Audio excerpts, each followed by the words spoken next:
There is a sentence that lives in me, and I only recently heard it clearly. Last month a friend called me, close to tears. She had spilled coffee across a folder of printed pages an hour before an important meeting. I didn't even have to think. "It happens," I said. "Breathe. It says nothing about you. You'll walk in there and be fine." And she was. A week later, I did almost exactly the same thing. Different desk, same small disaster. And the sentence that rose up in me, instantly, fluently, was nothing like the one I had given her. It was sharp. It was fast. It sounded rehearsed, the way things sound when they have been said many times. I will not repeat it here. That is the point. I would never say that sentence to another human being. For years I assumed this was a kind of virtue. High standards. Discipline. The voice that keeps me from getting careless. I told myself that being hard on myself was simply what responsible people do. But the same mistake had happened twice, to two people. One of them got gentleness. One of them got the sentence. And the only difference between them was which one of them was me. Why am I kinder to everyone than to myself? Here is what makes the question strange. I am not short of kindness. It is not a thing I have to gather or remember. When a friend is late, I assume the traffic, not the character. When someone snaps at me on a tired evening, I think of their week before I think of their words. When people fail at things, I am the one who says that failing at a thing is not the same as being a failure. I give second chances without keeping count. I have talked friends out of the exact sentences I say to myself, and I meant every word. Generosity, in me, is not a discipline. It is a reflex. Except once. There is one person who gets the other set of words. One person whose lateness is laziness, whose tiredness is weakness, whose mistake is a verdict. One person for whom the second chance comes with interest, if it comes at all. The exemption is so old and so quiet that I never noticed it was an exemption. It just felt like the truth. Easy on everyone. Except the one who lives here. So the question is not whether I have kindness. The supply was never the problem. The question is why it runs out exactly where I begin. I once heard a small story about a baker in a small town. For 30 years she rose before dawn, and for 30 years the town woke to the smell of her bread. Her loaves were the kind people crossed the square for, warm, golden, generous. But ovens are not fair. Every morning a few loaves caught, burnt along one edge, sunken in the middle, scorched underneath. And every morning the baker did the same thing with them. She set them aside on a small shelf by the back door. For herself. "These are fine for me," she would say, with a smile. The good loaves went to the town. The burnt ones went to her own table. On holidays, if a late customer came and the shelves were empty, she would give away even the loaf she had kept for her own supper, and eat the burnt one instead. The town called her generous. She called it thrift. And for 30 years, both of them were wrong about what it was. Then one winter evening, a young apprentice stayed late and watched her close the shop. The display still held one warm loaf for the morning. And the baker, as she always did, sliced the burnt one for her supper. The apprentice asked a small question. "Why do you never eat the good bread?" And the baker began to answer, "These are fine for me," and stopped. Because for the first time, she heard the sentence from the outside. A sentence she had said thousands of times, and never once to a customer. She had fed an entire town warmth, every day, for 30 years. And kept the burnt parts for the one person she had decided could live without it. It was not thrift. It was a verdict. One she had never read out loud until that night. I have given the harsh voice some respectable names over the years. I called it standards. The voice keeps me sharp, I said. Without it I would settle, soften, slide. I called it humility. Praising myself felt dangerous, so I kept a voice in the house whose whole job was to make sure no one ever caught me doing it.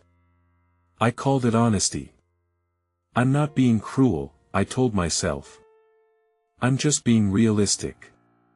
Other people need encouragement. I need the truth. Respectable names. And under all of them, the same assumption, never examined, that the harshness was working. That it was the engine. That whatever I had managed to do in my life had been driven there by the iron voice, and that kindness would have left me stranded somewhere soft and unfinished. So, quietly, I finally audited it. The weeks the voice shouted loudest were not my best weeks. They were my smallest ones, the ones spent recovering, avoiding, rereading the same sentence 10 times because someone in my chest kept grating it. The voice did not make me brave. It made me careful in the wrong ways. It did not raise the bar. It mostly made me afraid to approach the bar at all. 30 years of burnt suppers had not made the baker a better baker. The bread was already good. The verdict added nothing. The names never fit. The harshness kept its shape through all of them. So if the iron voice was not actually working, what was it for? A quiet answer came. Not as a defense, and not as an accusation. It came the way a ledger looks when it is finally opened in good light. Maybe kindness was never scarce in me. Maybe I had simply decided, long ago, who qualifies for it. Maybe everyone qualified, except the one who lives here. I sat with that, and the evidence lined up on its own. When a friend makes a mistake, I weigh the circumstances. The bad week, the short night, the honest intention. When I make the same mistake, I weigh the character. Their error is a thing that happened to them. Mine is a thing that is true about me. Their bad day is a bad day. Mine is evidence. Two sets of weights, in the same house, used by the same hands. Everyone else was weighed in grace. I was weighed in iron. Then a second quiet answer arrived, quieter than the first. Maybe the iron was never really about standards. Somewhere too early to remember deciding it, I had learned that kindness was a thing that had to be earned, and then spent a life making sure everyone else had earned it, while keeping one account permanently short. The baker's bread was never the problem. The bread was good for 30 years. What she rationed was not flour. It was the belief that she was one of the people the warmth was for. I once heard another small story. A man had a friend whose small venture failed one autumn, the kind of failure that is nobody's fault and feels entirely like yours. The evening he heard the news, the man sat down and wrote a note by hand. You did everything that could have been done. This says nothing about who you are. Rest tonight. Begin again gently, when you're ready. He copied it out fair, sent it, and kept the first draft, the way some people keep the handwritten versions of things they meant. What his friend did not know was that the man had taken a blow of his own a few weeks earlier. Same season. Same kind of door closing. And that same night, before writing the note, he had opened his own journal to the page where he had written about it. That page said other things. Should have seen it coming. Everyone watched. You had no business trying. Late that evening, clearing his desk, he ended up with both papers in front of him. The draft of the note, and the open journal.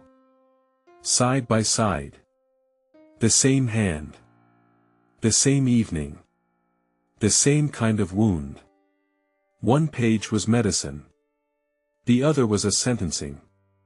He sat there for a long time. Then he picked up the note he had written for his friend and read it again, slowly, and for the first time, he let it be addressed to him. He said, much later, that nothing about his failure changed that night. But something about the room did. Because one of those two mercies had been practiced for years, and it had never once been offered to its own offer. And then something turned. I had been defending the iron voice as a guard. "It keeps me good," I said. "It keeps me from becoming careless, entitled, soft." As if gentleness were a leak that would let everything I had built drain quietly away. But I was holding years of evidence in my own hands, and I had never once read it as evidence. When the people I love stumble, I am gentle with them. And I have watched, over and over, what that gentleness does. It does not lower the bar. It is the thing that lets them stand back up, still believing the bar is theirs to reach. I have seen kindness make people braver.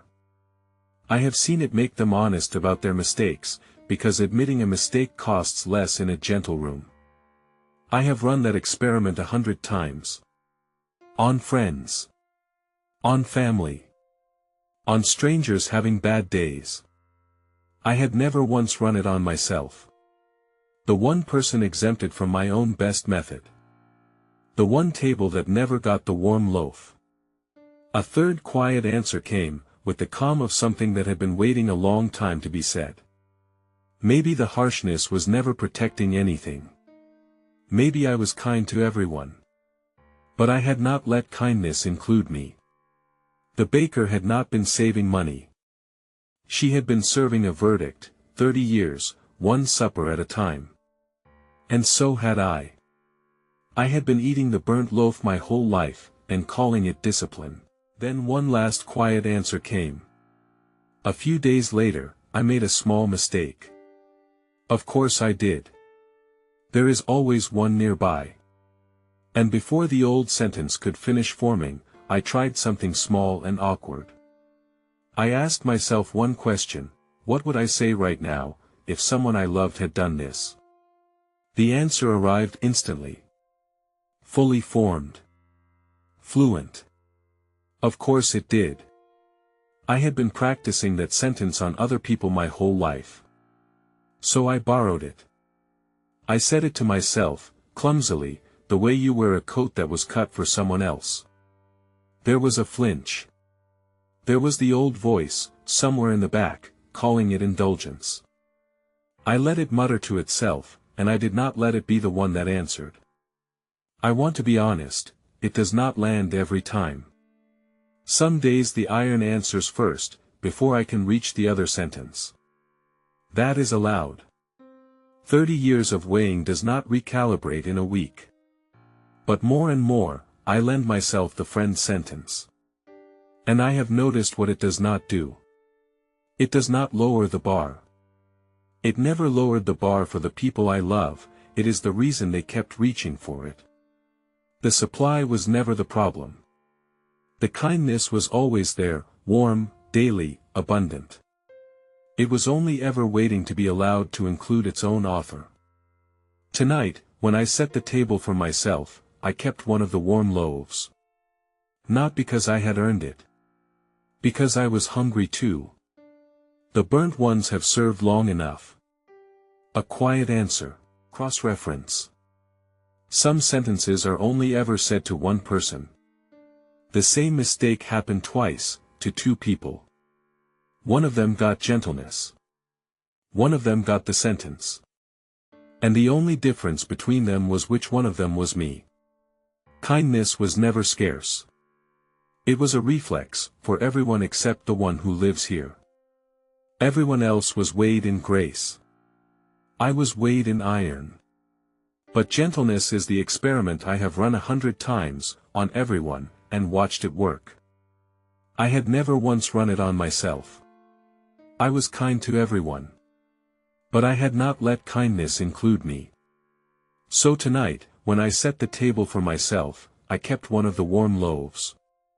Not because I had earned it. Because I was hungry too. The burnt ones have served long enough. End of file.